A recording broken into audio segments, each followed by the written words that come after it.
Welcome back, and we're continuing our Gamescom coverage with one of the most highly anticipated games at the show, Control. So Control was a new IP that was announced at E3, and I got to speak to the Associate Community Manager at Remedy, VIDA STARČEVIĆ. So prior to speaking to VIDA, I saw a 20-minute demonstration of Control, which overviewed the main character Jessie, her ritualistic abilities, the puzzle-solving nature of the game, the various rooms that you can enter and all the different things you can uncover and the mysteries you can solve, the ability to walk away from side quests and the opportunity to replay them later, and best of all, floating. After that, I got to chat to VIDA about the new weird focus of Control, the moment when the game was announced at E3 and what the team were doing and what the reaction has been like to Control since E3, and whether or not there will be a multiplayer component in the game along with any DLC. Please consider giving this video a like and channel a subscribe, as it really helps the channel to grow. And thanks very much for watching. Here we go. My name is VIDA STARČEVIČ. I am the Associate Community Manager at Remedy. Yeah, I guess you guys just announced at E3, so it's like really fresh and new at the moment. Yeah. So what's the reaction been like? I mean, obviously we just watched the video now and it's fantastic, but I mean, what have you been feeling the reaction to Control has been?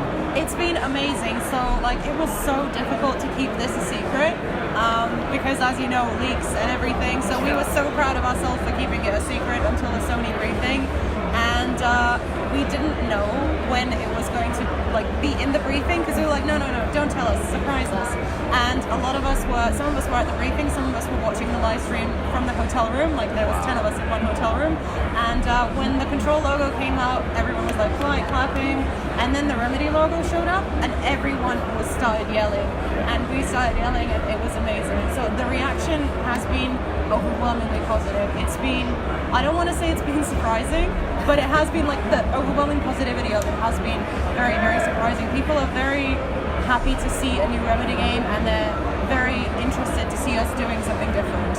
I think what was really interesting for me coming into this, I was comparing it a lot to Quantum Break. Yeah. But having watched it now, it's like nothing like Quantum Break at all. I mean, the powers are just so different. I mean, do you see it as a sort of spiritual successor, or do you see it as a completely separate project? Or? It's a completely separate project. It's a new IP.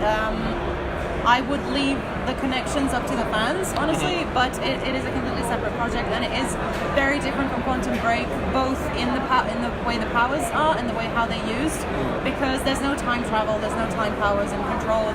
It's all based on telekinesis, and moving stuff with your mind and interacting with the environment in that way. I can see how people compare it to Quantum Break, because visually it is still the same engine, and we do have a certain kind of Remedy aesthetic, but Quantum Break was more modern, and Control is a very big inspiration for Control visually has been the brutalist style of architecture and design. Yeah. So you saw that in the demo, the like hard lines and very geometric shapes and stuff like that. Jessie seems to, we actually mentioned about the incantations as well. What sort of impact does that have on the gameplay, or is that just sort of something that narratively is part of the story? Well, rituals are a part of the gameplay. Like you saw in the demo, Jessie going through that wall, pulling the switch 4 times, and then ending up in the motel, picking up the key, saying a few words, pulling the switch again.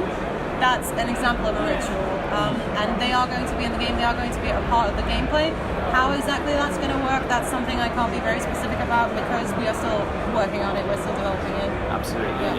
Yeah, I mean, you've gone on record as well to say this is a new weird genre. Yes. In terms of storytelling, how do you feel that comes across? Do you feel that's a really effective way for modern games to tell a story now? One of the main inspirations for our game has been Annihilation and the Southern Reach trilogy by Jeff Vandermeer, and the story does make sense. Like, let me be clear. Like, there is a beginning and a middle and probably an end, you know. But the thing with New Weird is that, other than taking familiar tropes from sci-fi and fantasy and horror and twisting them around and giving you something completely unexpected and bizarre, is that it leaves a lot of unanswered questions, and it lets you kind of fill in the gaps and interpret what you see and what you experience in your own way. So there is going to be definitely elements of that in Control. We are not going to hold your hand neither through gameplay or narratively. We're not going to spell everything out for you. Because the mystery is a big part. Would you maybe require multiple playthroughs to kind of get everything out of it, I guess, because there's so much mystery, as you mentioned, every door has got a different room, there's a mystery to it. The players obviously miss a lot of that, but potentially if they went into those rooms, they might get more context than they would have before. Well, Like I said, it is an open-ended experience. It's a sandbox-style game, so once you play through the main mission, there are side missions. You don't have to do the side missions in order. You can always be like, oh, I'm sorry, I have to go do something else, and then return to that. I personally play it the way that I do all the side missions and then only the main quest.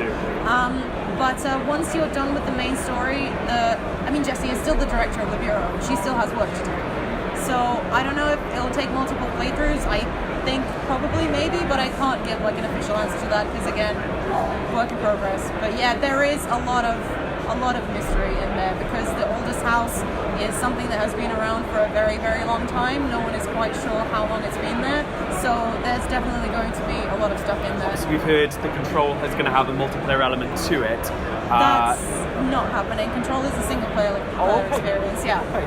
So I was going to ask if that tie into narrative, but obviously that's not happening. No. And sort of linking on to that, do you see this as a self-contained experience? Would there be potential for post-launch content, DLC, things like that? It's too early to talk about that. We want to finish Control first and then think about the future. Yeah. Sounds great. Yeah. Well, I really love the presentation. It was really, really good. Thank you so much.